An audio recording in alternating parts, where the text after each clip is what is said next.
It's a trip that begins in the northwest of the United States, in Washington state, then across the country to Washington, D.C.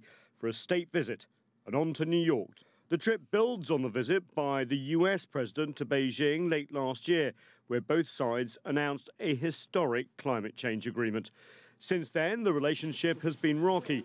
U.S. allegations of cyber hacking by Chinese nationals, Chinese concerns over flights by U.S. aircraft off the Chinese coast, South China Sea territorial issues, and U.S. concerns over the Chinese economy and stock market. Some experts on the U.S.-China relationship think that President Xi's visit can go a long way to reassure the U.S. about Chinese policy. I hope that President Xi Jinping could use this opportunity to communicate with American people regarding the China's foreign policy, even introduce more about himself, his wishing about China, and to let the American people know more about, what is China's intentions. That's already been happening.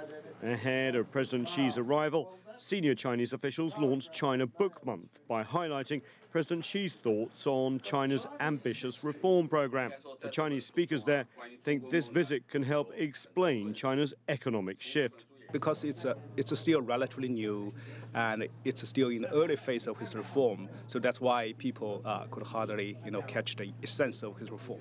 As both the Chinese and American presidents have found out before, there is no substitute for face-to-face meetings to try and forge what China calls a new model of major power relations, where a rising power like China can compete but also cooperate with the US.